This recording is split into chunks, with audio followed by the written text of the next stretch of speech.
911, what's your emergency? 911, what's your emergency? Be advised, Car 4 has control of the pursuit.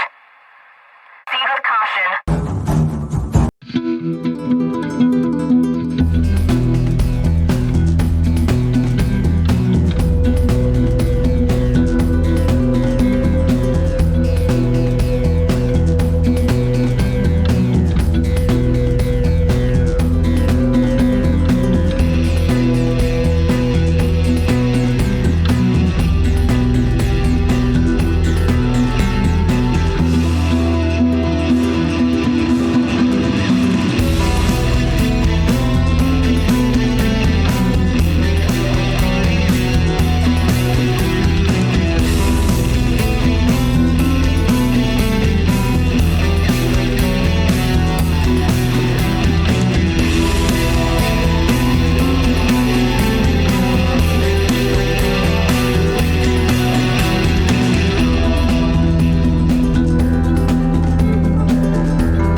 Hey, everybody. Can you guys all hear me?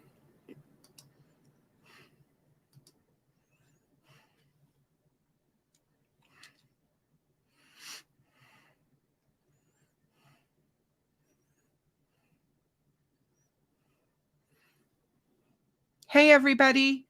If you guys can hear me, can you please put a 1 in the chat?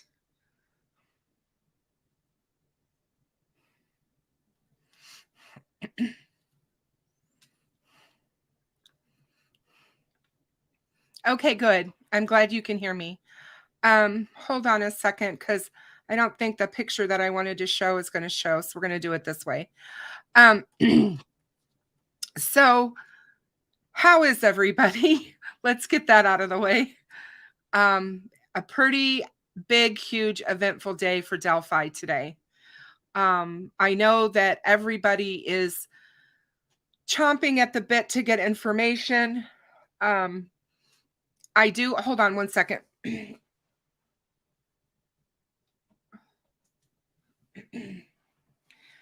I do apologize. I've been scattered. I've been all over the place since this story broke. And so please just bear with me. I'm going to try to give you as much as I can from what I know. I have some guests I'm hoping that's going to be joining me. I have HCC, Hoosier Cold Cases, waiting in the wings to be with us to discuss all of this. And Hoosier, if you can hear me, will you look at the private chat?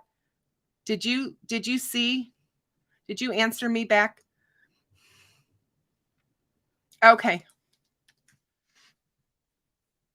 I hope he comes back because I really would like to have him here. So anyway, a big day. And I know everybody's wanting information and everybody is excited. I'm going to go ahead and bring Hoosier Cold Cases on with me. Oh, wait a minute. He's got a phone call. No? Oh, no. Is he coming back? Oh, you don't know. Okay. I'm sorry. Hey, everybody. No, you're fine. We'll find out. Okay, because I'm like, what's going on? I know, I mean, he was right here and then he disappeared. So I didn't want to say anything until he's actually here because I don't want to get everybody's hopes up. And I just hope that he's able to be back with us. There he is.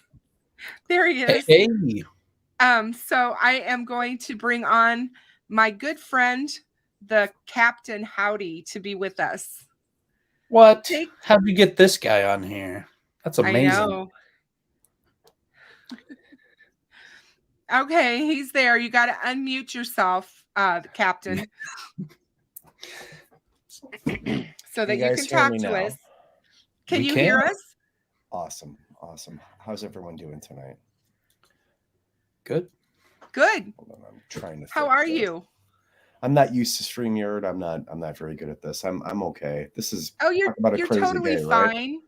No, you're totally fine. The only thing I'm going to ask is that if possible, you might turn your volume up just a little bit. I know you're a soft-spoken kind of guy, and that's fine. But these guys over here in the chat have trouble hearing sometimes. I got you. Can you hear me better now? Yes, I can hear you perfect. Excellent. Perfect. So what are your guys' thoughts about what's happened today? It's a wild ride. It is wild. Man, I can tell you that right now, my gut feeling is they've got him.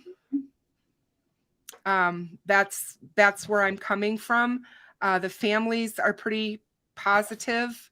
I think they told the families, and that's why they said what they said today. So. Yes. And I did reach out to Becky.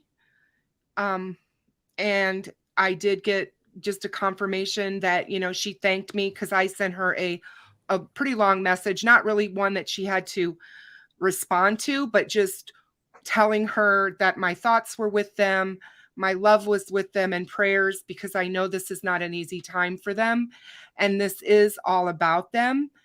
And that I knew she was going to be inundated with all kinds of people, and that we were going to still stand fast with them and go through the rest of this process with them, and that we were here for them. And that's what I basically let Becky know. And she thanked me so much for what we as a community, both my community here, my community on Reddit, and what we've done over the last 5.5 years for the families. I don't believe the families would have come out and said what they did today if they were not confident and positive of what's happening here. They would have waited until Monday's press conference. So I do believe that this person is the suspect in the homicides. I do not think that he might be the only one. There still might be other arrests coming, and we may know more later. And this is all so intense. Like, I don't think anyone saw something like this coming. This is like, it's a lot to process at once, you know. Like, I've never even heard of this guy. I don't know about you guys. Have you ever heard of him before? No. I don't think anyone has. The first time I heard of him was a few days ago from another Redditor, another YouTuber who is a creator, but I'm not going to out who he is because this particular person likes to stay in the background. And that's what he does. He's a very good content creator. You guys know who he is. And I may tell you off camera, but I'm not going to tell you on camera who that person is. But yes, he told me this name. He had been looking into this person because of a connection as a friend of Tony Klein's. Wow. I mean, I don't know about you guys, but when I saw this guy I mean, it was a very intense feeling that I had the Oh, moment I saw him. Yeah. I mean, he looks just like what I think we're all looking for. That And being said, though, go ahead. Sorry, Kevin. I was just going to say, like, he's just been in Delphi this whole time. Yeah. Right under your noses. Man. Like right there. Right under your noses. Not far from the bridge, working at the CVS. Like, I believe he was actually within fairly easy. I was watching Gray earlier, and Gray was explaining that he was in fairly easy walking distance to the bridge. Yeah, less than 2 miles. That's insane. He lived about a mile from Abby. If you walk down the main road that takes you right to 625 West, which is the road you turn on, it's like a road, but it turns into the private drive. And that's where Libby, sorry, you guys, Abby lived on 625 West. And so he basically would, if he walked to the bridge, whatever, if he walked it all the time, whatever, he walked right past her house. Well, and can I ask you guys a question? And I'm actually curious what you guys' thoughts are on this, and everyone in the chat. Sure. But sure. Why in December did law enforcement bring up the Anthony Shots account? I'm just stunned. It doesn't make any sense to me. Because I think this guy was using it. Well, I mean, I think this guy was also talking to them through that account. I think it could be as simple as they basically said it's like the biggest CSAM case from that Dropbox. So I think they just wrote on the back of the tip line that can handle this kind of input, and they wanted to know more. But and probably they thought that there was a connection at the time potentially, and that this is how they would find who it was through the CSAM stuff. So fair enough. I think I just think that there's a little bit more of a connection, Captain, than maybe we even can imagine here. And also, hey, Lynette Joy, thank you so much. Thank you for supporting my channel. I so appreciate it. I think there's going to be a lot more that comes out in this case, and we're just going to have to hold tight because we don't know exactly what's going on, but I'm confident in what I've seen from the family and talking to them that they've been told that this is the suspect. I am too. I'll tell you, I think the thing that caught me the most off guard was I found his wife's Facebook page. And so I started going through it, trying to find videos of him. I wasn't trying to do anything, with his family, but, he has photos from 2018 of his daughter, like on the bridge. Yes, he does. It's so bizarre. Do you want to know something more bizarre than that? I do. Tara German came out today and said that when she went to the CVS to take pictures to have them made copies of for the memorial services for Libby, he waited on her. Oh my God. And he did not charge her for those photos. Oh, wow. Yeah, I don't have a clue what to say to that. This is so, I think we're all blindsided. We've talked about this for 5.5 years, you guys, that this, everybody kept saying police didn't know what they were talking about. This guy, there's not that many men that live in Delphi. This guy's not living in plain sight. Doug Carter told us he was hiding in plain sight. And how much more plain sight can you be than the guy across the counter passing out your prescriptions? That's haunting. Doug Carter also said he thinks he's done this before.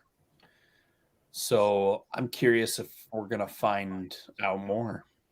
Maybe there's been other things that he is connected to, murders or anything. It's very possible. There is so much coming out right now. We have to be careful about what we say and cover because everybody's trying to dig up stuff on them. And I want to be careful and cautious because I don't want to say something that could mess stuff up. But there's rumor that he's ex-military. I don't know if that's true or not. But that would explain some things. I mean, we don't know a lot about him, but I've seen tons of stuff from Facebooks, and I think that's where it's all coming from. I've even seen video of him. I've seen video of him playing pool. I've seen him down in Tennessee somewhere with his wife on a ski lift. You can listen to his voice. I've heard his voice. It sounds like Bridge Guy to me. I feel so bad for his wife and daughter right now. I do too. It's horrible. I do. And what I have to remind everyone is, and everybody that's out there that may listen to me or may watch this later, please be kind to the Allen family. Don't go try to contact them and get content for your podcasts or for your, this is devastating. If you guys don't remember when BTK got caught, he had a family, he had children. His daughter was devastated. I mean, it took her years to pick up her life after this happened. And he has an adult daughter who was recently married. And I can't imagine what she's feeling right now. We have to remember that while we're covering this, and not to throw them under the bus as to why didn't they know, or all those questions. I just don't even want to go there because I feel so bad for them. I do too. I don't really know what to say right now. I will say this, though, that both of you, and I can only say for a bit, I just wanted to pop in here for a minute tonight to show my support for you, but you both have been incredibly ethical people. You've done an excellent job at trying to keep this case out there in the public, and it does seem like we might actually get to have some resolution to this. But Kristen, especially you, like I like Hoosier Cold Cases too, but Kristen, you've done so much for so many people here. And I just want to let you know I deeply respect you. Oh, I so respect you too. I'm a huge fan. Please understand that I was a fan before I became a YouTube creator, and you're amazing. And I will always stand up for you. I will always be there to have your back, because you too, my friend, have done great things for this case and to keep things out there. And yeah, maybe we didn't have the right guy in our sights. I kept telling everyone I didn't have a POI for a reason. I didn't feel we had enough information. And I know a lot of people looked like good suspects. I do. Yep. But I think we're going to find out, just like Doug Carter said, this is a big thing. It was very complicated, and I think we're going to find out why. And I'm just happy for Libby and for Abby and the justice. That's what I've wanted all along. Agreed, me too. And I think that Hoosier Cold Cases feels the same way, along with numerous other people who've covered this case. But Doug Carter said it best. I think his exact words were, that the killer wanted to know what law enforcement knew, and one day they would. And I think we're all about to finally get to see that happen. And there's never going to be. Sorry, go ahead. No, you're fine. Can you imagine what this guy thought when they walked into his place of business today and arrested him? I didn't know they arrested him at his job. Is that what happened? They arrested him at work. Wow. Today? From what I understand, they arrested him at work. Yes. Well, that would this morning, as far as I know. I totally called the CVS pharmacy, and they definitely knew something was up when I did that. So I'm sure they did that for a reason. He's less likely to have a weapon if he's at work. He's less likely to be a threat if he's there on the job. That's probably why they did that. But guys, I have to head out. I apologize. I don't have much time. No problem. But thank you so much for having me on. I'm so glad that you popped in, and I'm so glad that we got to say hi to you. Awesome. You're always welcome. And I'm very grateful this happened today. And take care, guys. And thank you to everybody in the chat. Good night, guys. Oh, you're so welcome, Captain. Have a good weekend, okay? I'm so glad he popped in. Yeah. I just can't.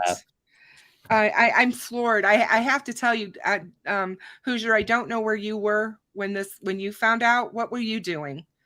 I was working at my desk here, and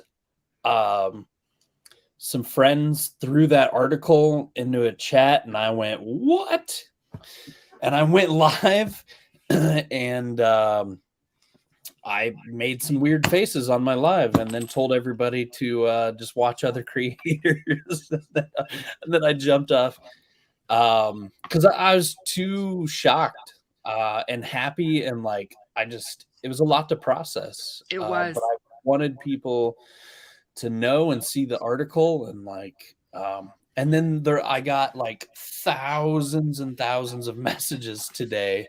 Yeah, same. And I read every one of them, and me too. It took me a while, but I was actually, I don't know what it is with me and Delphi.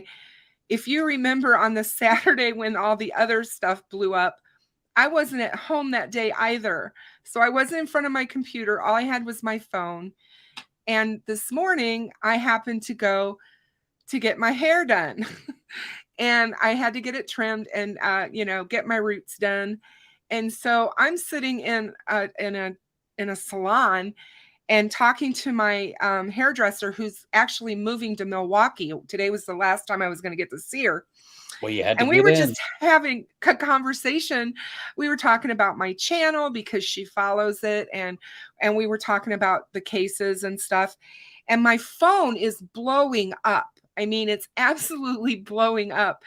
And she's like, Kristen, do you need to get that? And I'm like, I'll just get it when I'm done with my appointment. It's no big deal. And I had I'm not kidding, like 40 missed calls from all different people. My mods were trying to get a hold of me. I had GonZo calling me. I mean, there's just people everywhere trying to get a hold of me. And that wasn't the text messages. I had tons of those. I was getting emails from people, please go live, please go live.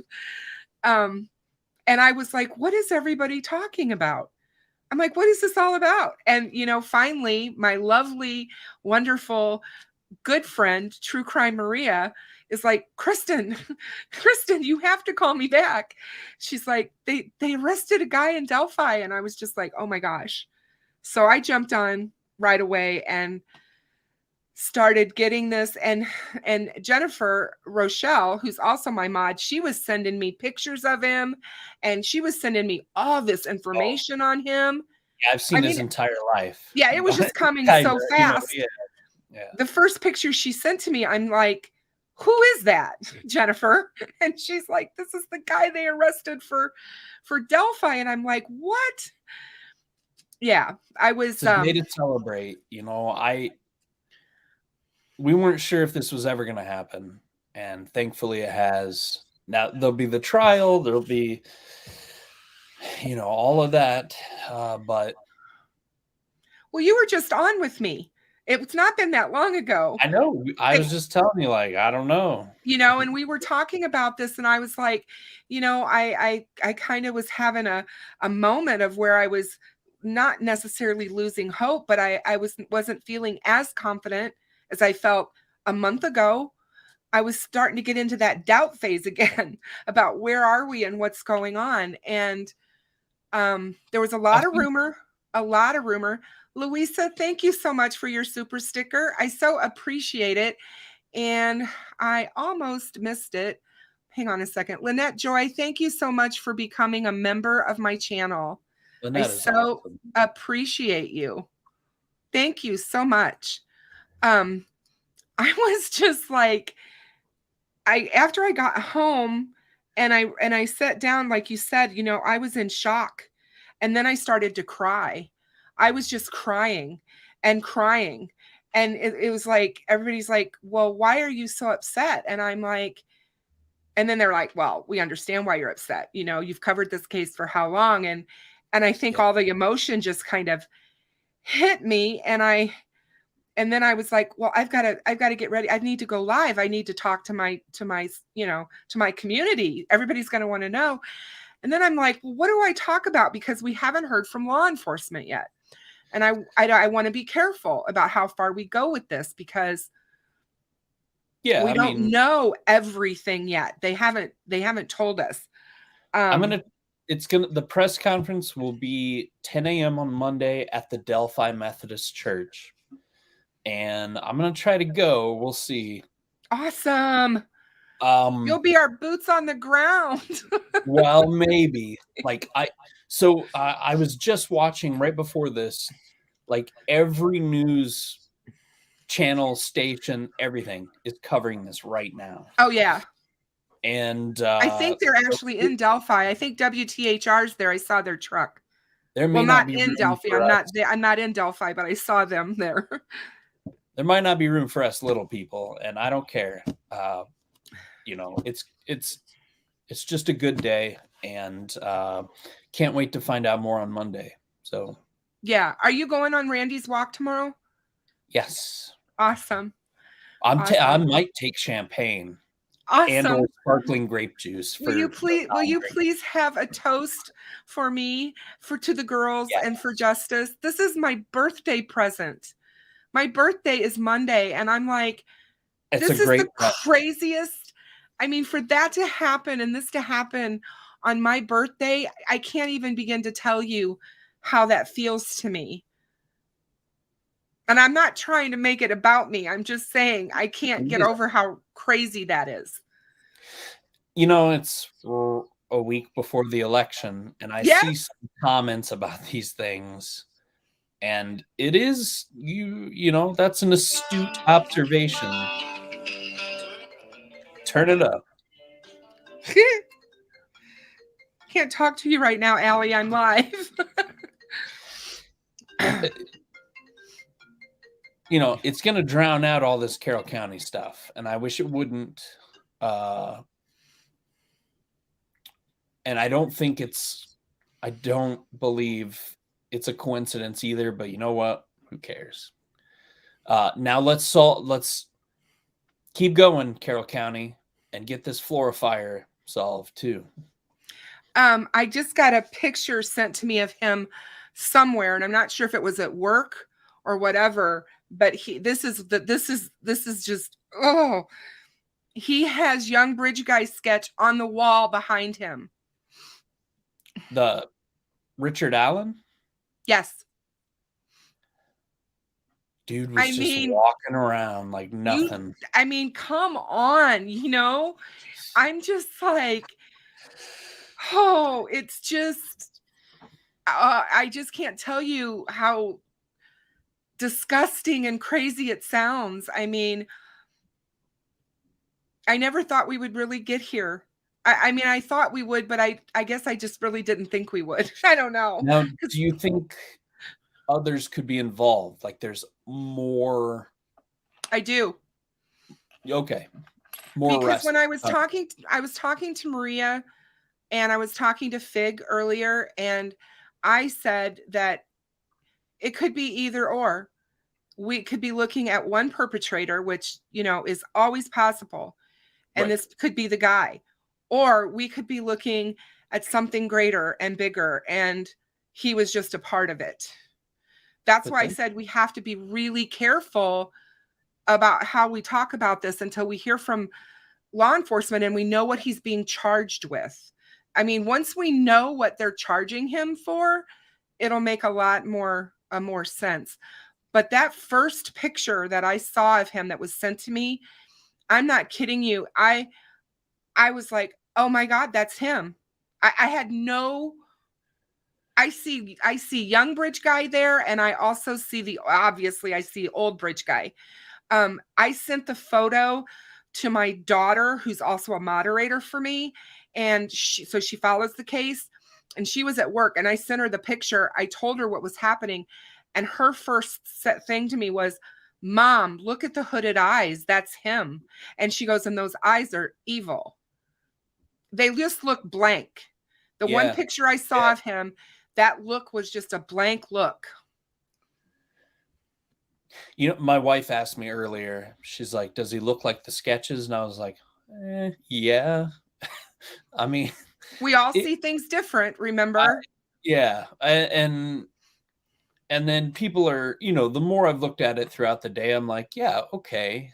Some of this definitely makes sense in both sketches. He looks like Duval. And I think that the 16-year-old identified Duval in the beginning or saw a picture of him in a lineup, or they did something or whatever. And she said, according to Bitter Beat Poet, that could be him. And that's why they looked at him really hard, was because of that. And I do think there's a resemblance between the two of them when you look at their photos. James Duvall, I think is his name. I'm not familiar. Yeah. I've got a picture. I'll send it to you when we're done. All right. And you can take a look at that. But some of these people who witnessed this guy out there, or witnesses that live in the area, I wonder what led police to him.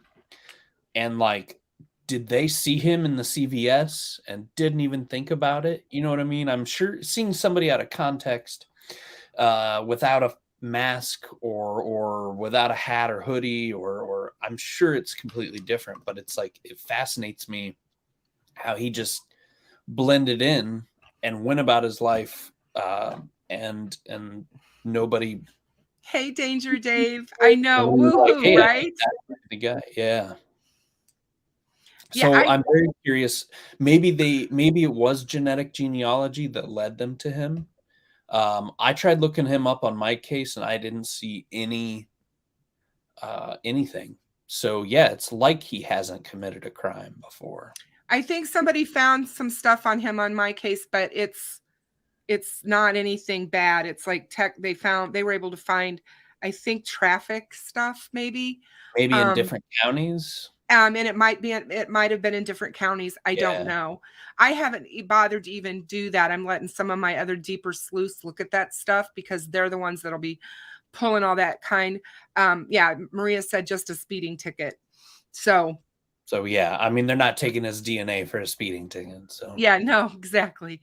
I definitely think that somewhere along the line, and I don't know when, obviously, and I'm sure Doug Carter can't wait to tell us. Hey, Charlie Jade 85. Thank you for joining and becoming a member of my channel. I appreciate you. I think he'll be able to tell us. You know, he's been chomping at the bit for a while, telling us that he couldn't wait to tell us what they knew. And there's a lot of information out there that I think is going to make a lot more sense. But yeah, he's basically been living among them, walking around, just doing his thing. Like I said, there's pictures of him on vacation with his wife at different locations. He's been seen playing pool in 2016, 2 months before the looks murders. Like the Office Tavern, which is a bar right there in Delphi. Yeah. So he was playing pool at 2 months before the murders there. They've got. Well, and that's where Anna worked. Is that crazy? Mm-hmm. I'm like, what they must be feeling right now. And especially if they, like Tara said, if you've interacted with him. I remember Anna saying when she was interviewed, it's going to be awful if we know him, if we've had interaction with him, like in a store or whatever, you know, is what she was talking about. Not like know him, but was aware of him. I don't know. It's going to be good. Hey, bloke. It's good to see you. Today is a good day. This is the best day. This is the best day ever. It's going to be good to see how this all unfolds too. We finally get some answers, maybe. And now the big job starts, because if they're not done and they can't tell us as much as we want to know because they're not finished. I did see a conversation that Becky had with someone where she said somebody asked them, I guess law enforcement asked them or said they wanted to kind of keep it under wraps. And Becky's like, how are you going to be able to do that? Because of how social media is. They know how frenzied this is. If I had his in 1 hour after it was announced. Anna is, Melissa, thank you for your donation. Anna is Abby Williams' mother. That is who Anna is. Anna Williams.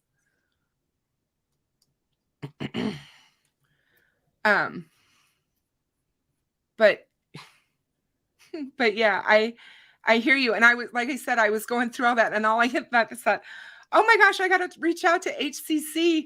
I wonder what you're thinking. I mean, I was like, you're either, deep in work and you didn't know yet, which I found crazy because I knew somebody was trying to contact you, somebody from around. I think I was the first person to go live on this. Yeah. But I was very, very short. I was, not that it matters either. I don't care. We just all needed to know. You know Yeah, what I mean? exactly. Like, we all deserved to know. CJK, I am too. I'm mortified for his daughter. I can't even imagine what she's feeling tonight. I mean, even, we have, like I said, I just want everybody to, take a step back. And yes, this is good going forward. We have a suspect who's been arrested in connection to the Delphi case. That's what we know so far. We have to be very careful, because no matter what, this person is innocent until proven guilty in a court of law. Right. And we have to stick to that. I don't want people. I just don't think they would put out his name and say there was an arrest and tell the family unless they really, really, really knew he was the killer. Yeah, exactly. I mean, they're risking their political careers here. Hey, Frank Meister, welcome. Excuse me. Danger Dave, I am so, so sorry to hear about your father. Oh, I'm sorry. I wish I could give you a hug. I am so sorry to hear that. My heart goes out to you. That is not something easy to have to go through. And I'm really sorry to hear that. Oh my gosh. Frank says there's a $20 million bond.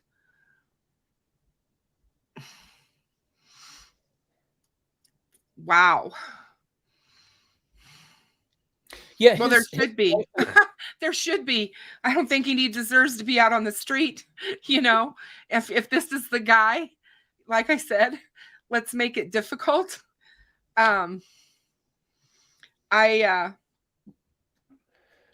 Dave, no spoil. You're part of our community. We care about our community. So oh yeah, no, Danger Dave, please. You are part of our community. We care about you. You are part of this channel and my family here. You're part of the Doors. I want you to be here if you want to, and we're here to support you in your grief. We're here. So don't feel bad. You're not spoiling anything. I'm glad you felt that you could tell us. Do you think he's killed before? Well, Danger Dave had another great question. No way of knowing at this point. I need to know more about him. I just strolled around after killing 2 children, and certainly he's probably. Very bold. He's very bold, and I would say, which is exactly. No one just works just one day, decides to do that. So. Oh, he's wonderful. I just got a message from the captain. But yeah, no, I think that you and I know enough about psychology. We've got enough psychology background and looked at it and analyzed these types of individuals. And I think that the way he has been living for the last 5.5 years in that community and going to work and working in such a high profile public job where he's seeing everyone. We all get sick. We all need prescriptions. We all need things at the pharmacy. We all run in there, I mean, all of us, it's just part of who we are as people. We need to go to the pharmacy. And I just can't imagine that this man is working with Bridge Guy's sketch behind his head on the wall every day, knowing what he's done. And almost, it's almost It like probably made him happy. You know what I exactly. mean? It's In a almost sick like, way. you know, he's feeling so confident and kind of flippant, you know, in a way. And I'm wondering if And yes, taking Frank like Meister, that's what I've heard as well, is that that Kagan stated, this is what Kagan told them, that this guy who was supposedly a friend of Tony's was the second user of the Anthony Shots account. And if that's the case, if that information is true and holds up, then that would explain why there were 2 users that they talked about. And remember, they talked about 2 users in the house. Maybe he was over. Maybe he came over. We don't know yet what that relationship is, and we just have to wait to find out. But it's very possible that that's how this all came about. BTK would drive past his murder and dump sites with his daughter in the car. And it's very reminiscent with that photo of his daughter on the bridge. I mean, to take your daughter out there for a photo shoot, graduation from college pictures, and take photographs of her on the bridge. He probably had the souvenirs. You know, that to me, again, says a lot about who this person is. And going back there, he's just reliving the whole thing. Now, I do know there's a rumor out there. I probably shouldn't even put it out, but I'm going to go ahead and say it, that there is a rumor that he had some mental stuff happen about 30 days after the murders and checked himself in somewhere when that happened. Whether or not that's true, we'll have to wait and see. But maybe, I think by what we're seeing and stuff, I find that hard to believe, just because I mean, maybe he did, but he doesn't act like somebody who was remorseful or having trouble with this by all accounts of what you can see on Facebook, if you go by photos and videos of him out having a good time. Yeah, they're able to compartmentalize these things, but yeah, I don't know. Maybe what's the precursor? Like, this is what I don't. There's always a precursor to a murder like this. Like something. Like, did he lose his job? Was he having relationship problems? Yeah, Frank said he checked himself into a mental health hospital within days of the murders. That's what I had heard. And like I said, I just consider him very brazen. We've all said that. We've said that for, oh my gosh, how many years have we talked about the fact that this man did this in broad daylight? 2 teenagers, 2 children. John, he wasn't at the door. John, they didn't get him at his house.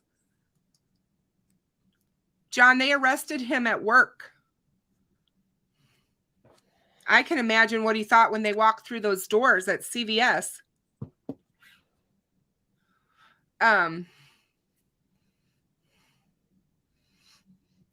What else? Were we talking about? Somebody said something about if his wife knew. Was she an alibi? I don't know. I doubt she knew. She seemed like such a nice person, like looking through her stuff. I mean, I know. Somebody did bring up that she only posted once in 2017. So who knows? But any case with that, in my opinion, I can't even imagine the mental anguish to find something like that out, and how fearful you would be living with someone that you know has done that. You know what I mean? I can't imagine her knowing and worrying every day about her own daughter, who kind of looks like Libby a little. You know, yeah. I don't. Shane's like, our chemist's off on Monday as well. He's obviously overseas because we don't call our pharmacists chemists. But no, they are open on Monday. Well, I mean, he could be off. They don't work he could 9 to 5 Monday have had the day Friday. off. Sure, that's what I meant. But yeah, the pharmacies are open. We don't know what his schedule was. He obviously when you must work in have a been. customer service job. You don't have a Monday through Friday 9 to 5. Right, exactly. Whatever you get scheduled. So, and my hat, I just have to say my hat goes off to all of law enforcement on this case. They have taken a brunt of bashing and screaming and yelling from all over social media about how they had screwed this case. It was never going to be solved. They were never going to find him. They were never going to do, whatever. And, kudos to them for just continuing to do their job and bring about what we're seeing. Let's hope that this is the end of it, or the beginning of the end. Because, we'll see, I guess. Yeah. I just see them all. I do. I see the faces of those guys, and I don't know. I feel for them. A lot of them have children. A lot of them, have worked tirelessly to bring this case. And I'm not talking about the Doug Carters. I'm not even talking about the Tobe Lesenbys. I'm talking about the actual detectives that were out there every day trying to, find this guy. And David Vito. He's been probably the hardest working person. Mike Thomas. Mike Thomas, and got weird with for him. What's the guy from ISP that I'm thinking of that went to they sent to Quantico? What's his name? Begins with Holman. Yeah. I've always liked him. I always have liked him. And the face of him in the early days of the investigation, how he spoke with such emotion when he was talking about the case, and how this case was going to be solved come hell or high water, basically. Yeah. There's also rumor that he knew Ron Logan. So, he didn't live that far. There's rumor that there's multiple strange connections. Mm-hmm. Even with Reno, but we'll just no, I know. I'm just saying we all know about that stuff, and it is interesting. We'll find out. It's hey, if the families and people walking around Delphi can feel a little more safe today, then thank God. Really. And that's another thing, because I was watching while I was getting stuff prepared for the live and going through some stuff that was being sent to me. I was listening to the Court TV. They actually went live on the story at 4 o'clock my time, which was 5 o'clock Eastern time. And they talked about 10 minutes about it. And they were going to do another long broadcast, I think, tonight at 7. And everybody, of course, is going to be going live about this show. Their shows are going to all be about Delphi, because this case is so huge. People have been waiting for so long for the break. So when that press conference happens on Monday, it's going to be crazy. And that even if you go there, it's going to be insane. I hope you can. I gonna trust show you up on my immensely of motorcycle maybe, and you what?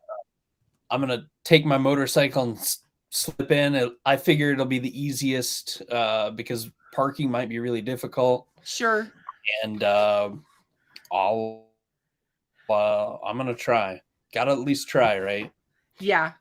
Hey, I can get a Gonzo. fake press How are pass. you, my dear? It's so good to see you. Thanks for coming. Hey, Steve. We got him, right? We got him. John said he's filled his last prescription for sure. Well, we can only hope, right? Because we've talked about that, you guys. You know, we talked about the first leg is to find him and have the evidence to back that up so that you can take him to court and get a conviction. So now we have to wait and see. We have to wait and see what the state's case against him is going to be. Yes, I talked to Perry earlier. Perry's actually out and about and wasn't able to really talk much. Perry's very aware of what's going on. You know how scary that is, that people's lives were put into his hands through medicine?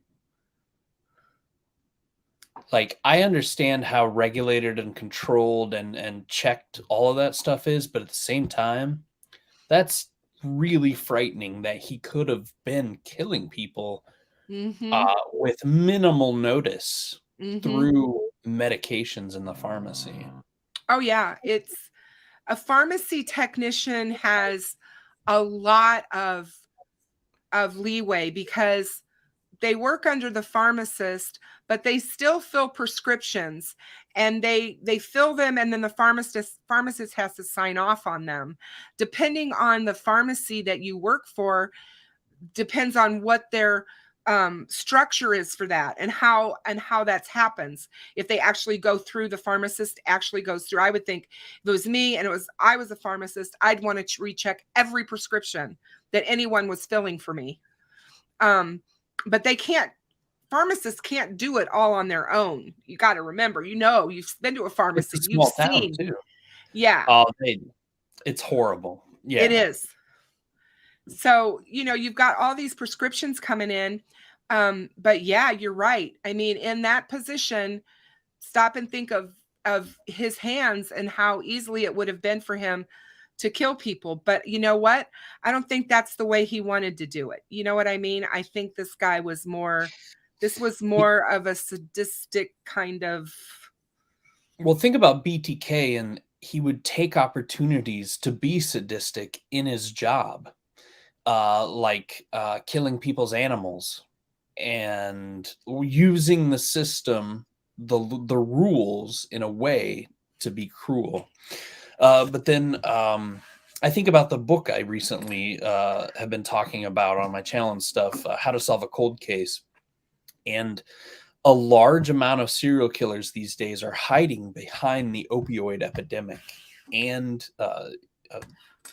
similar drugs. So it will be interesting to see how this all plays out. Zooter said, remember it being brought up about the possibility of Abby and Libby being drugged. I don't, but everybody's, at least one of everything has been said about this case. Oh yeah, for sure. Prayers to the families who must now start over yet again the business of tremendous mourning and grief. But their healing can start. Yeah, and absolutely. Unfortunately for his newest victims, which are his family, their nightmare is just beginning. But yeah, his family's nightmare, and we're not just talking about his wife and his daughter, his mother, his father, any siblings, any extended family, his friends, his best friends, the people who talk to his coworkers, the people who saw him every single day working right there in front of that Bridge Guy sketch. The picture and him, and oh man. Yeah. I mean, all of the things that you think about happening, in that kind of a scenario that goes through your head. For us, normal people, we just can't even imagine what that must have been like. But it sounds for him, it was easy to get up every day and pretend like everything was fine and hunky-dory. Yeah. Well, Kristen, thank you so much for having me on. You're so I welcome. love talking to you. And I love talking to you too. that was a special treat. I mean, come on. And Not a problem. he's my friend, so it's kind of hilarious to hear the way he talks on your channel and then like the way we talk normally. So, but anyway, I'm just I have to go do some family stuff. No problem. But I will be at 10:30 tonight on True Crime Recliner. Okay. And if you want to come over and chat with us, please do. I will. TCR he's an artist. He's hilarious. Cool. You never know what you're going to get with an artist, and I love it. And so that's awesome. It's always great to have you. I so appreciate you. I appreciate you, Kristen. Have a you great go night. Have some good time with your family. Thank you. Bye. All right. Talk to you later. Well, guys, wasn't that nice to have him here? I mean, absolutely. I am just still just reeling a little bit, you guys. I'm sorry. I know that things were going really fast here in the chat and people are, wanting to ask questions and what do we know? And there's just so much that we don't know yet. We just have to keep, remembering that, that this is going to be super hard. This is a good day. It's a good day to celebrate. But we're not there yet. We have to make sure that what he's being charged for is what we think he's being charged for. I'm pretty confident at this point in time that that's what we're looking at, just based on the conversations that the families have had. And I just do. I think it says that. And, when I reached out to Becky earlier, and all I told her was that, our community here sent her prayers and love, that we have, fought for this day, prayed hard for this day, worked tirelessly to keep this story alive for the families. And all the people out there who thought the families were involved in this, I hope that they go find their rocks to crawl underneath, back underneath, because I can't tell you how happy I am about that. Polygraph, I'm glad you were able to find that out, because I do have access to those documents, the search documents where they had to sign in. I just haven't had time to go look at those yet. But I wondered if he was one of the searchers. So, $20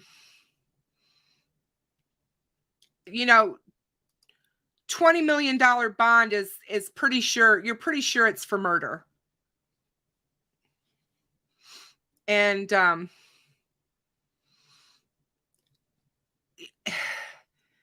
you got to remember, you guys, what Tobe Lesenby told us. He told us we were all going to be shocked and that this was going to tear families apart. And I can guarantee you that this is going to tear the Allen family apart.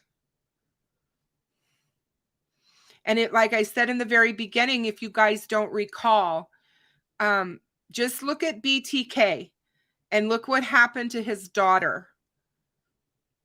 His daughter wrote a book and talked about what she went through when her father was arrested.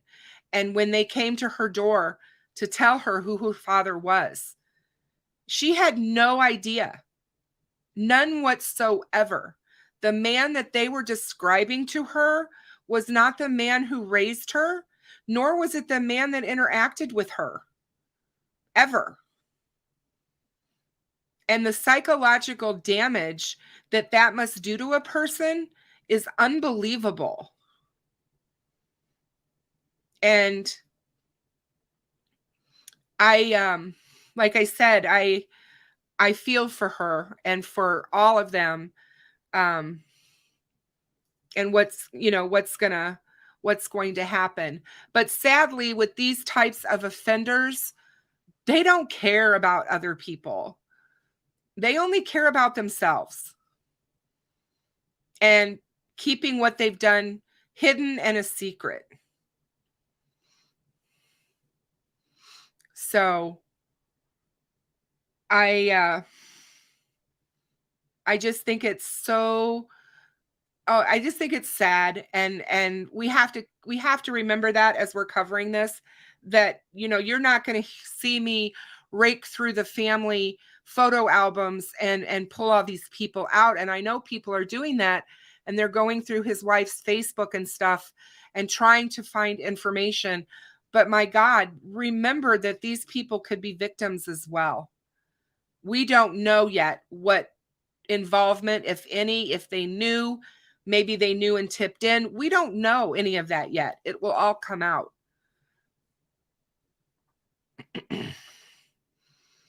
High tech death.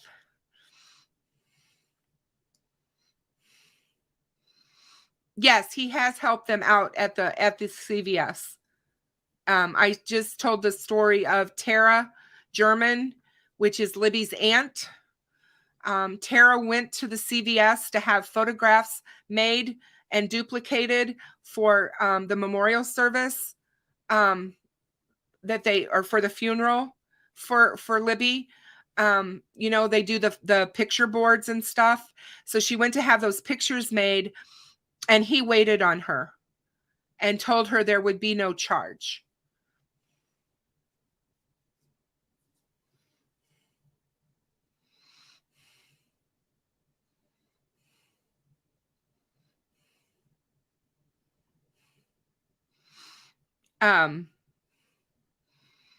I think, Maria, it's very, very possible that they could have been onto this guy for a long time. We don't know.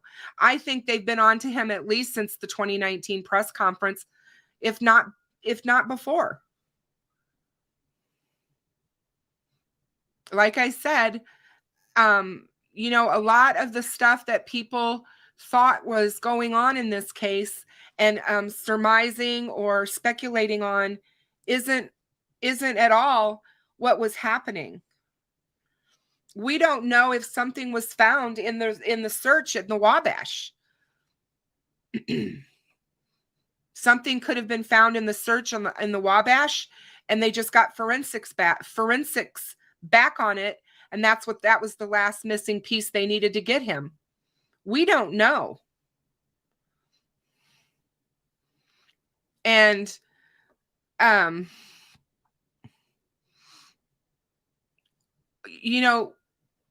I talked about it so much over the 5.5 years about this person being local. I felt that from day one. I'm from the area. I'm only 2.5 hours away. And I know that area that he was in is remote. And everybody said, well, it could have been a trucker. Well, certainly it could have been, but I just felt that this was local. If you listen to Robert Ives, he felt the same way, even though he said it was possible that it wasn't. All the rest of the local sheriffs, the ISP people, all felt it was local. Even the FBI felt that they were local. And I thought he was hiding in plain sight. I told everybody he's going to end up being the guy that you go to church with, that sits behind you or in front of you. He's going to be the guy that's your next door neighbor that you talk to across the bushes. There's photos out there of him shooting off fireworks in his backyard. Or videos, I should say. There's all kinds of stuff out there that people are sharing. And, he seems like a guy who was just living his life with this sadly horrific secret. And I do too, Tamara. I have the utmost respect. I have the utmost respect for Doug Carter as well. He may not have always made us feel warm and fuzzy about some of the ways he did things. A lot of people kept saying that he was more of a Hollywood actor, reading a script. But he couldn't tell us everything that he needed or wanted to tell. And I guarantee you he wanted to tell more.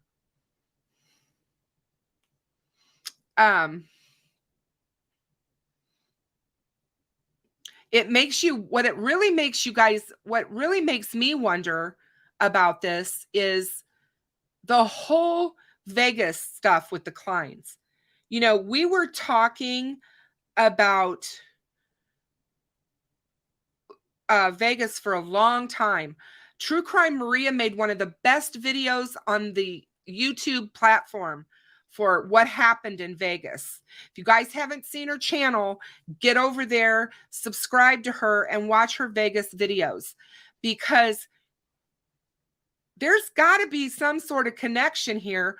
Why did Tony and Kagan go to Vegas and start searches about DNA and how long it lasts on a body, and you know, they really were interested in Bridge Guy's voice.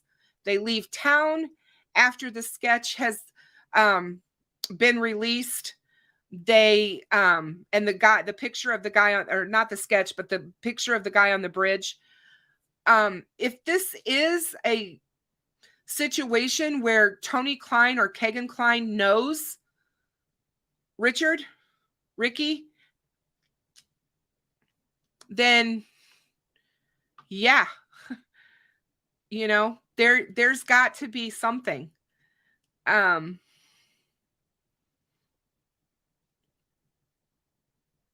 like I said, I do think that this is a situation that we're going to be looking at where the Anthony Schatz profile was being used by more than one person. They told us that this was the biggest CSAM bust in the history of Indiana. And so I guarantee you that they've found a lot out from that. And Doug Carter told us in February that they've gotten a lot of information. Thank you, Sasame, for subscribing to True Crime Maria. She's awesome. You guys want to also check out Unsolved Crimes Uncovered. Allie has got an amazing channel as well. And she is one of my closest friends on here, as well as Maria. And I can't say enough about their content. Yes, Sierra, we did go and look to see if there was anything going on with Kagan on my chart, and there is not. Or on my case, there is not.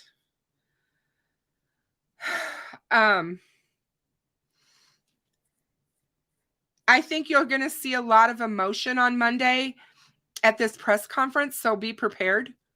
I think that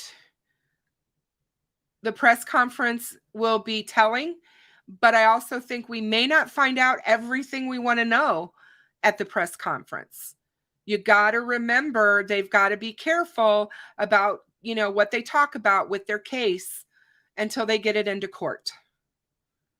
So,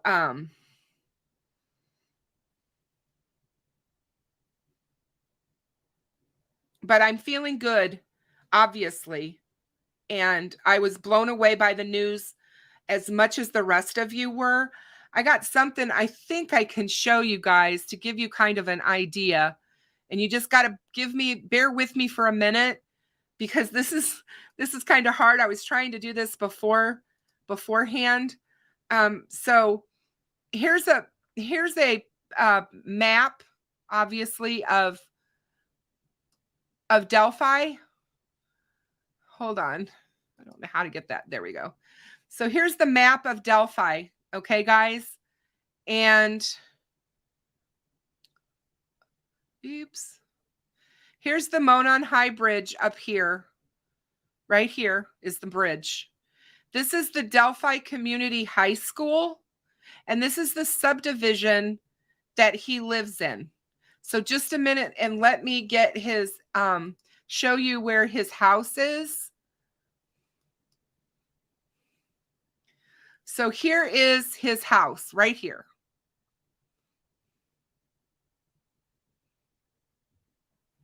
Here's the high school right here.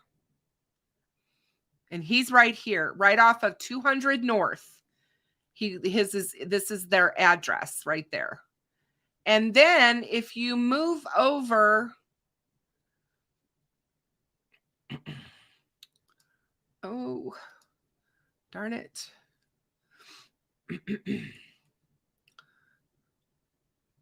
God, I hate this mouse.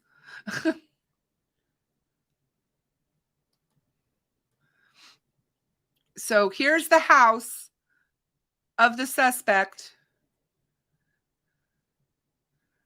And here is the bridge. Right here. Get off of there. And you can see, if you drive on 200 North, which is a main road that goes right into Delphi. So you come out of here from his house and you get onto this road and you drive it. Here's the Pine Grove Missionary Baptist Church right here. But this intersection is West 625 West, North 625 West. That is the address where Abby lived. And I'm going to try and show you her address. And this is Abby. So here's the intersection that I told you about. And here's Abby's house right here. So Abby's house is here. And here's the bridge. This is the private drive. So if you leave Abby's house and get right on here and keep walking, you'll walk right into the private drive down underneath the bridge.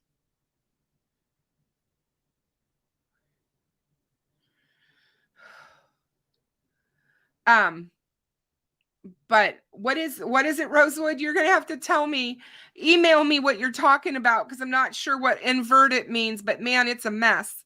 They do stink. I'm like, it's such a nightmare for me. I'm working on it, but it is a nightmare. So he lives, here is Abby's house, and he lives right here. Just like that. I mean, they were less than unbelievable, the difference of where they live. So I'm sure he made that walk many times. But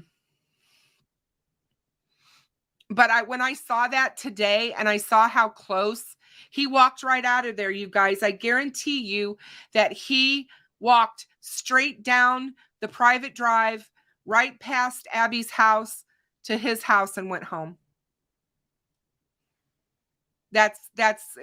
And Steve from True Crime Web, I don't know if you're still here or not, Steve, but you talked about the private drive being extremely important just last night. Yeah, very close to the high school. Very close to the high school. All right, Luis, I hope everything is okay. You take care of yourself, okay? It really gives you a perspective when you see how close they were and how close this individual lived, and, you know, how they might have possibly seen Abby and Libby. You know, he could have observed them many, many times while because the girls were always together.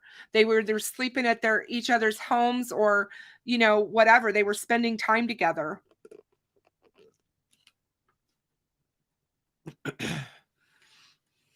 So Hey,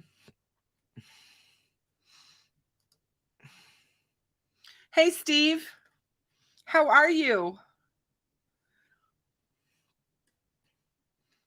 It's so good to see you here.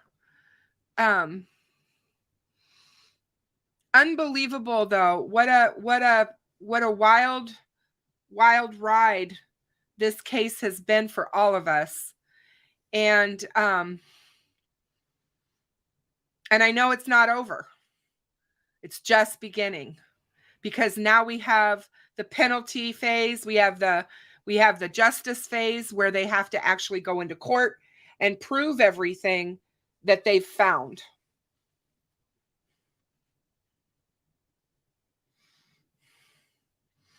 Alicia, I believe so. He fits the bill.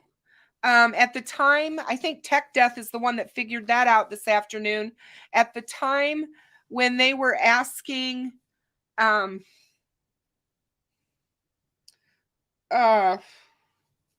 the transcript, I think they were talking about a 42-year-old. He was exactly 42 years old when that question was being asked in those affidavits about the older father, or being interested in the older guy.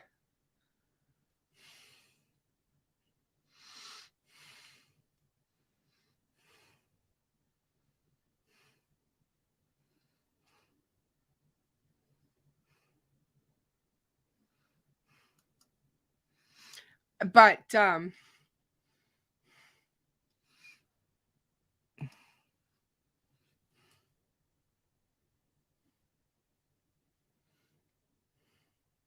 hey, Christy Quasi, how are you? Welcome to Behind the Crime Door.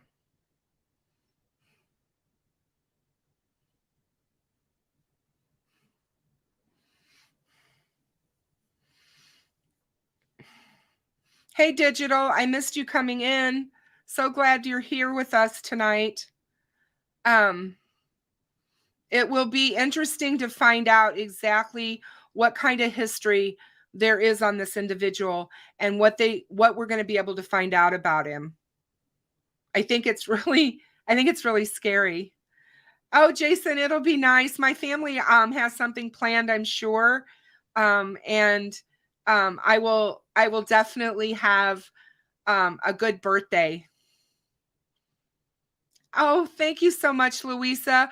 I hope your emergency isn't too bad. I look forward to seeing you again real soon.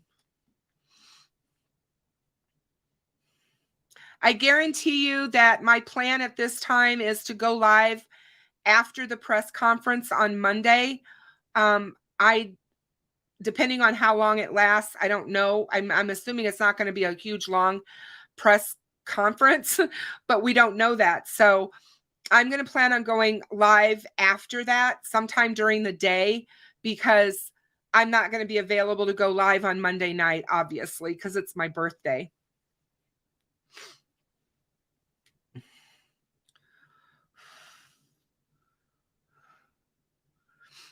And somebody, thank you, Sierra, so much. I appreciate you being here. Hey, Christy, thank you for your super sticker. How kind of you. Thank you so much. Oh, and Louisa, thank you again for yours, my dear. You take care of yourself. Thank you, Zooter. I think that, yeah, I'm gonna, that's my plan for Monday as far as after the press conference. I'm hoping that Hoosier Cold Case will be able to go to the press conference. And if he's able to do that and be there and be our boots on the ground, then that would be awesome. And I'm also hoping that we get some good photos and stuff from Randy's walk this weekend at the bridge. I can't tell you how emotional that makes me. I almost wish that I didn't have everything going on this weekend so that I could drive over there and be there for that walk, because I just can't imagine being there after this. It just, hey, Alicia, thank you so much for your super sticker. I certainly appreciate it very, very much. Very much. Tech Death, I hope you'll be there too, my dear. Please take pictures for me. Talk to me while you're there. I want to know what's happening. I so wish I could be there. I really do. I just hope so. Oh, thank you, Barbara. Thank you, everyone, for wishing me a happy birthday. That is so, so nice of you. Nadia, that is awesome to hear that they've announced the news in Canada. I think this is going to go internationally for sure. I just, to see Kelsey, she responded to a tweet message that I sent her today. And as she basically said, she's not making any comments until after they have the press conference on Monday, but that she thanked everyone who has stood up for her and been there for her through all of this. And I wish I could give her a hug. I just wish I could hug her and tell her how grateful I am for the strength and courage that young woman has shown us these past 5.5 years. Tamara, thank you so much for your birthday gift. Thank you for your support of my channel. You guys you humble me. You so humble me. Oh, Maria, thank you. You guys, that is so awesome. Where do you live, Deborah? I live west of Delphi, 2.5 hours. I'm in Illinois.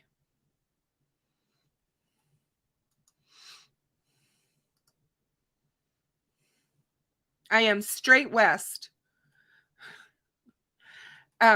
But yeah, no, you guys are great. And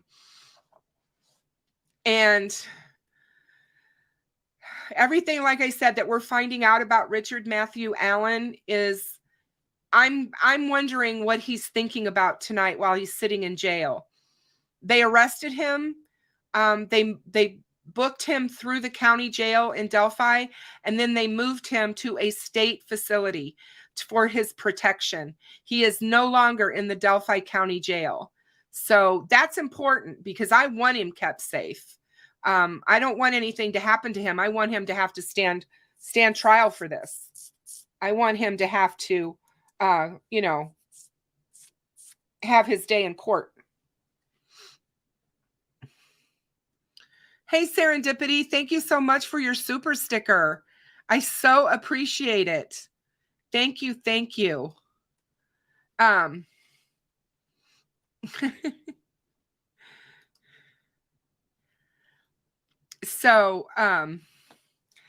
Joanne, thank you so much for subscribing.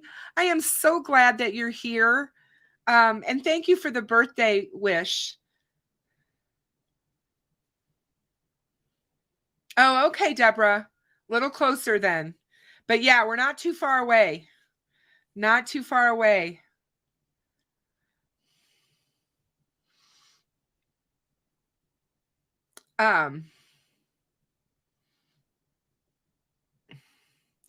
Yeah, I have a feeling that she didn't know, Maria. I have a feeling that this woman is completely blindsided and her life has just crumbled around her. Thank you so much, Suspicious Mind. Thank you for your super sticker. So much. Thank you. Oh, Barbara, thank you. I appreciate you. You guys are great. Oh, thank you, Louisa. It's pretty long. It's pretty long. But it's my, it's one of my things. I like my long hair. So but yeah, thank you. I just can't imagine what it would feel like to be in the family and know that and get that information. You talk about being blown away and emotionally just, I think you would be numb. And I'm pretty sure that you wouldn't be able to put your mind around it or your head around it. You know? Hey, Danger Dave, how are you? Are you still here? I didn't know if you went driving or if it's still too early maybe for you to go driving. I'm glad you're still here. I'm so glad you're still here with us. Yeah, how do you show your head? How do you go on with your life? How do you pick up your world and go to work and see the people that you saw every day, knowing that now this is what's all over your life?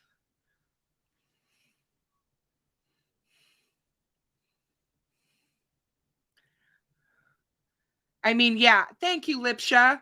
You are so sweet and kind. You have been one of my faithful and loyal supporters from day one. Good night, Christy. Thank you so much for stopping by and welcome to my channel. Thank you so much. You are always welcome. Is it Galactic North? Today is today. You are right. Today is the day. And you know what, Alicia? I think I would too. I would certainly consider it. I would, so that I could get my life back. I just can't imagine. I just can't.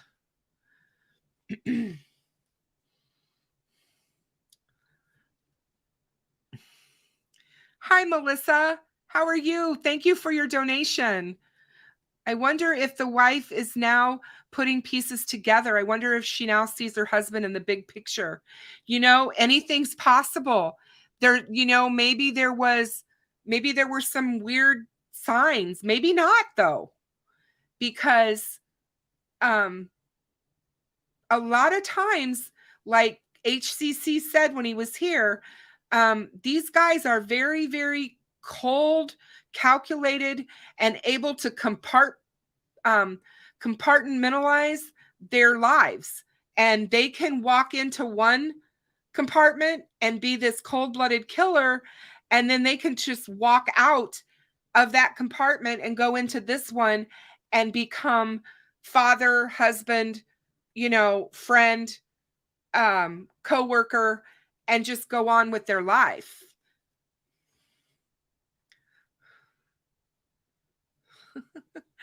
Oh man, you know, Tech Death, I will get those. I think I've got them on my phone. And I will get those loaded to my computer so I can show them. But yes, he had beautiful long hair when he was in the band on stage. Yes, he has beautiful hair.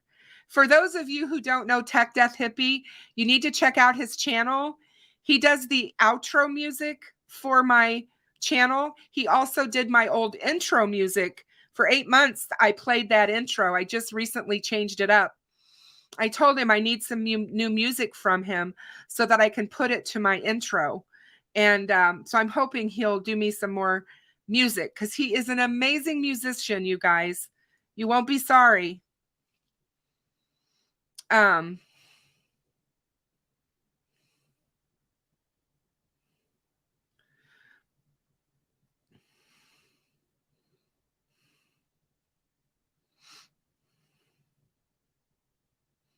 You know, it's like Jennifer's got a great point here. You know, it's so easy for us to be armchair quarterbacks and talk about, well, why didn't they do this? And why didn't they notice? And how could they not know? It's hard for us as normal human beings to understand how anyone could possibly do this sort of a crime. You just can't wrap your head around it. It makes no sense. But Jennifer's right. If no one in town recognized him as Bridge Guy and he was working in front of them with a sketch of Bridge Guy behind them on the wall, what makes you think that his wife would know? Everybody around him didn't know. You know, I mean, stop and think about it. You have a husband you've lived with for 30 years or however long they've been married. I think their daughter's like 27. You know, you've got this person who's been a part of your life. You honestly cannot imagine him being a murderer of children, a double homicide murderer. I just don't buy that. I just don't. You're not going to suspect the man that you love and that you sleep next to every night. For the most part, sometimes there may be signs and maybe you overlook them and maybe it takes something bigger to bring all that together. And I think Jennifer's right. A stranger would be more suspicious of him than her because she's going to just say, oh, well, that's just how he is. You know, he's just quirky like that or whatever. Yeah. And serendipity, you are absolutely right. We do not know what she saw. We don't know what she knows. We don't know any of that. But we will find out. All I'm saying is hold them in your prayers, all of them, all the family, because they're victims. They're his victims.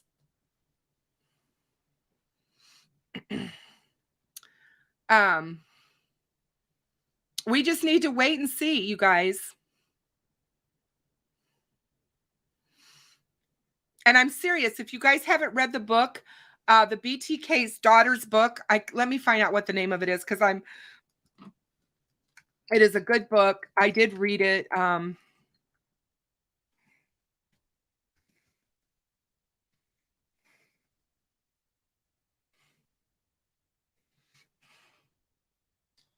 A Serial Killer's Daughter is the name of the book.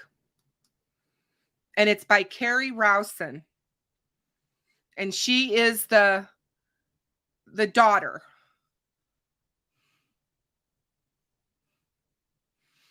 And I've watched many interviews with her. And this is something that she wrote on the inside of the book.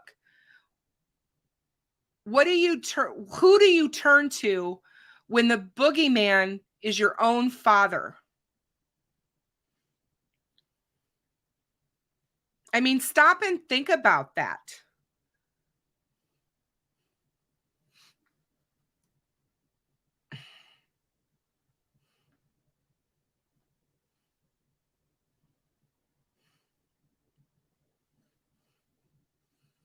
Oh my gosh.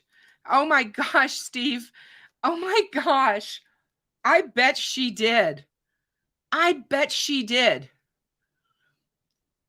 Because he does live right there by the marathon station.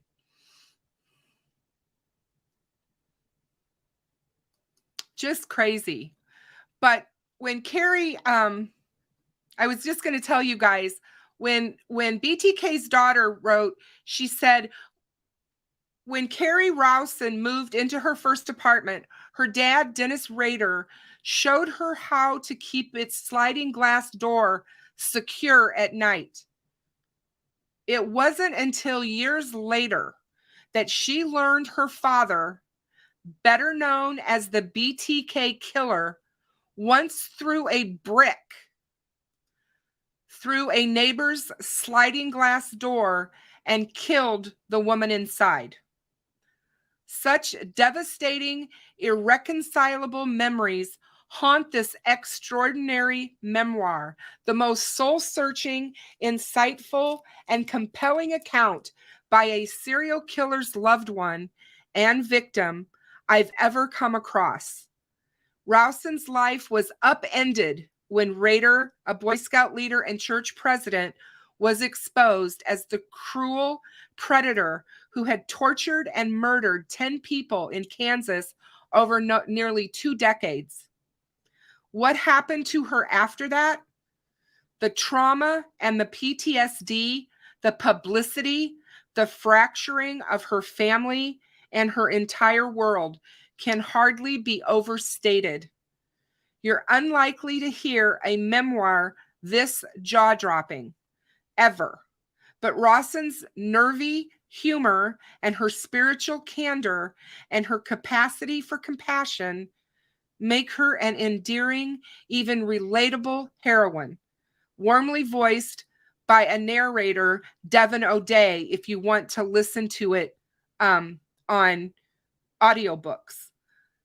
I congratulate Miss Rawson on writing a terrific memoir that must have taken immeasurable courage. Forget the monster. I want to know where this remarkable survivor is going to go next.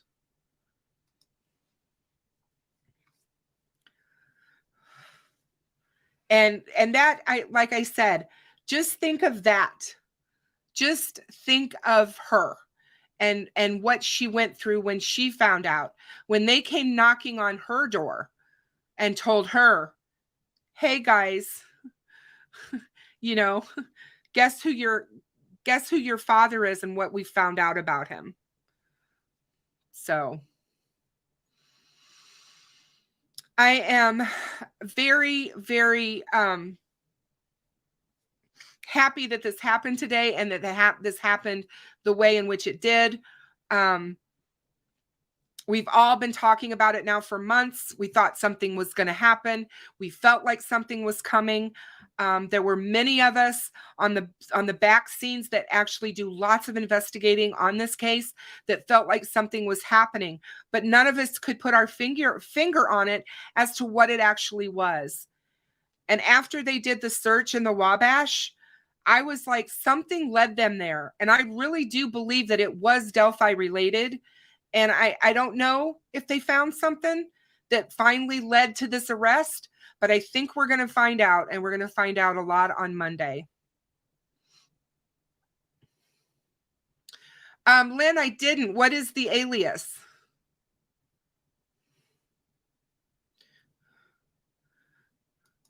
Oh, yes. From what I understand, he's been there.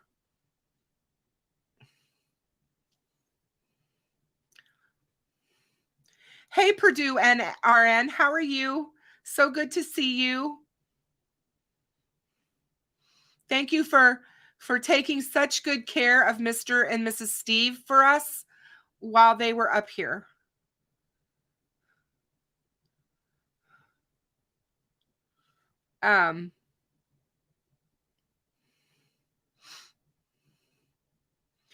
Brick Mojo, I cried too. I cried a lot. It was very, very difficult. I was very emotional.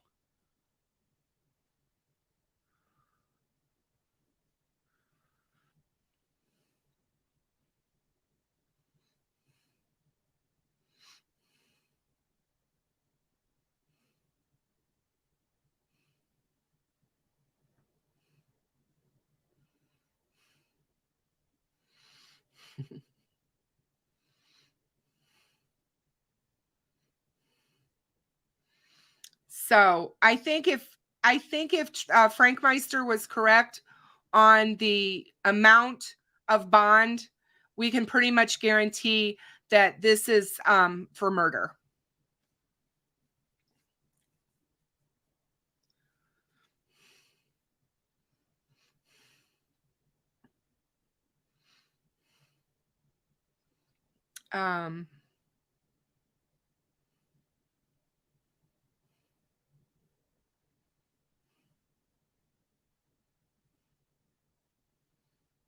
Oh, wow. Richard Matthew Allen was listed as in custody at the Carroll County Jail in Delphi, Indiana, says Friday afternoon. He is also said in the jail data to have used the alias Craig Ross Renfrow. Interesting. I have not heard that.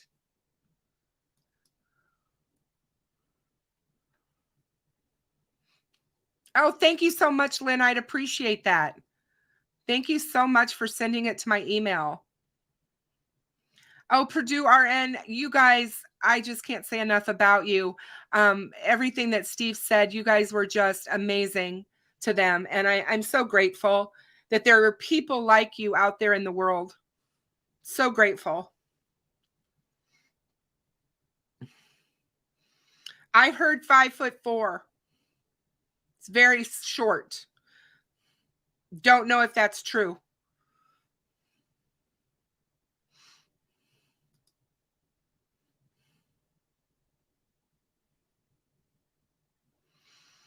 Oh, there are many cases that deserve justice.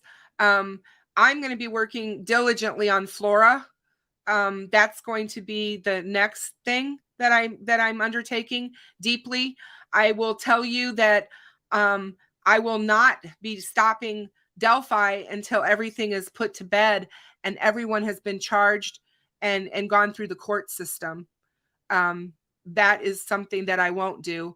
I've promised the families that I will stand beside them and see them through this and help to try to cover the case as factually as possible.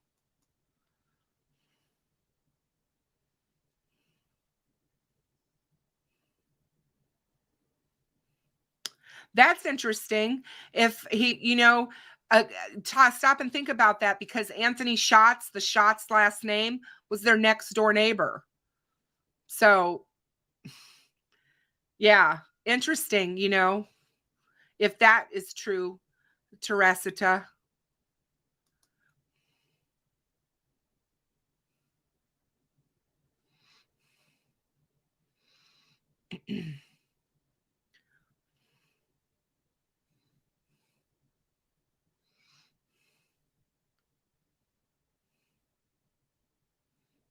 Oh, Melissa, that's awesome.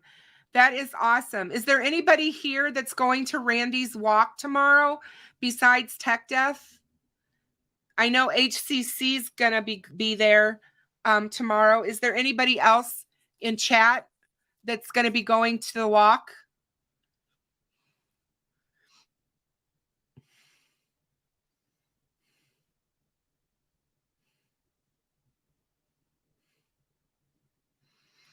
Paul, I have not heard that. What helicopter footage showed 2 men on the bridge while the search was in progress? I haven't seen that footage. I'd be interested to see it though.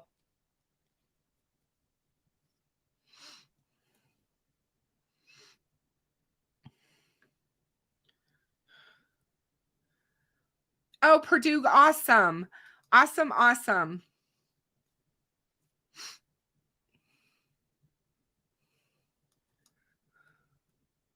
I'm so glad that you get to go.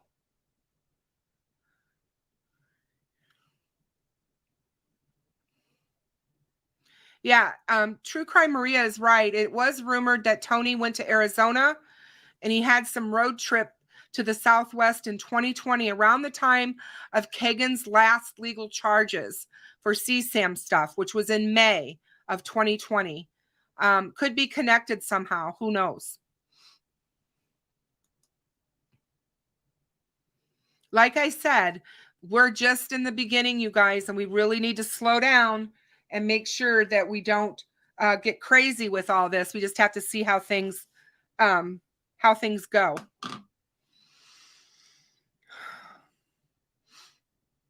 There'll be a lot of stuff that we learn from law enforcement going into the trial, and we will learn a lot more once we get in the courtroom and start listening to the evidence.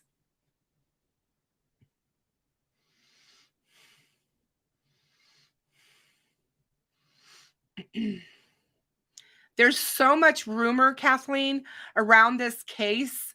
I've been following it since day one, and there's so many things that I hear that people say that I've never heard before. So it doesn't mean that it's not true. It's just stuff that comes out. Never know for sure from where. I know there were 2 guys that were on the bridge over the Hoosier Heartland Highway that were reporters. They were newscasters, reporters, but they weren't on the trail. They were on a bridge that goes from the Freedom Bridge into town, and it crosses the old Hoosier Heartland Highway.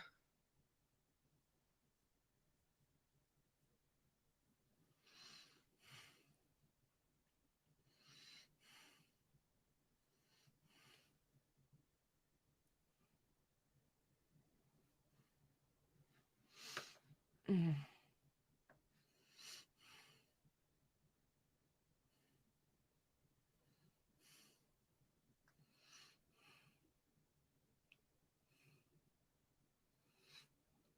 Yeah, the phone pings were basically not things that you could actually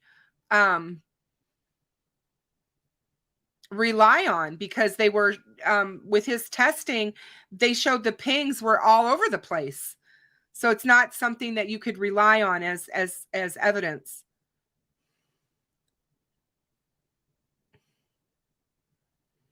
And Maria is right, and it's exactly how I feel.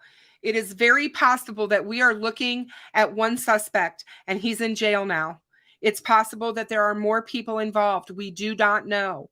We have no way of knowing that. We have no way of corroborating any of that. We have to wait to find those answers out. And all we will be doing is speculating if we try to decide and discern tonight what may be going on. But guys, I so appreciate all of you. And I'm glad that you stuck out here with me tonight. I'm going to jump off. I'm going to go spend some time with my family for my birthday weekend. I am so glad, Steve, that you did those pings as well. Oh, come on. Because those pings will be used as a defense. And I'm glad you did those tests. And I hope that law enforcement does their own tests after they see your tests, because somebody needs to know that information is not, is not there.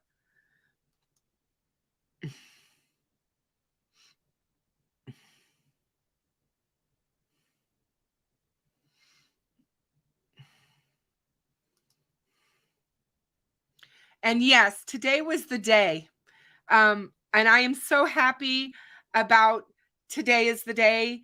And, just keep positive thoughts, you guys. And let's, hope that they give us a lot of information that they can talk about on Monday. And I will be with you on Monday after that conference, so that we can talk about it and see what they say. And we'll just keep plugging away. We will just keep our ear to the ground and keep listening. And 200, I heard it's 200 and did he say 250 million? No. Well, he didn't say 250. Did he say 25 million?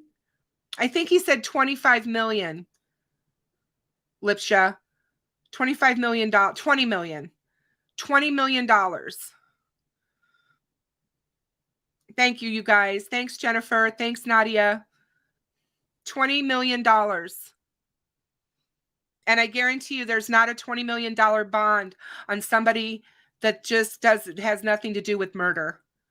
So I think we're pretty safe with the bond of what he's being charged with in accordance with Delphi. So that's our hope, Fusa. That is our hope. We hope he never sees the light of day again. Oh, Kathleen, thank you so much. Thank you so much. I've been passionate about the case since I heard about the girls.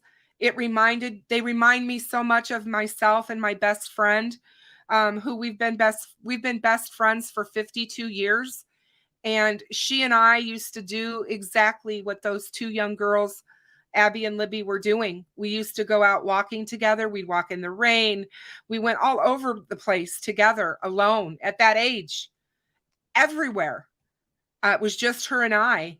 And it just reminded me of how vulnerable you are and you don't realize it. And the case touched me from that point on. And I'm looking forward to covering the trial but I'm also preparing myself for how difficult it is going to be to hear everything that's going to come out in the trial. We are not going to enjoy hearing what this monster did to those girls. And I will never forget the Williams family. Anna is always in my heart. I think about her all the time. I know that she's a very private person. I can't imagine the fact of how she must be feeling that she worked in that bar where that man was playing pool 2 months before her daughter died.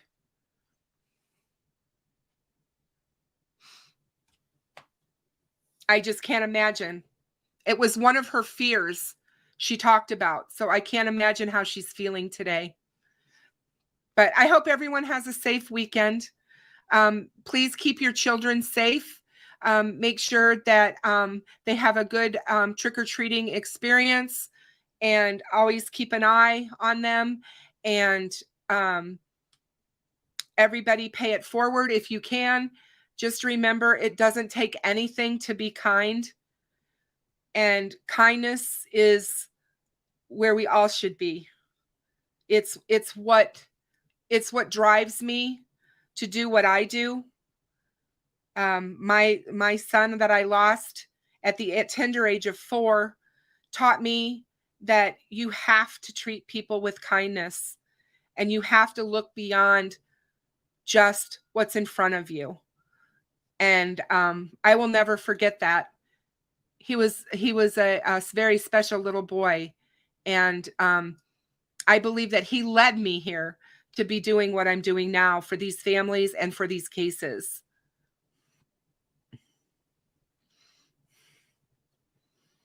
So good night, everyone. I hope you have a really good rest of your evening. If you guys would please like and subscribe to my channel. That is the most important thing that you can do to help me with YouTube, because it gets my channel up into the algorithm higher, where more people are able to see my videos. So I really appreciate that very, very much. Thank you, Serendipity. Yes, I lost him to cancer at the age of 4.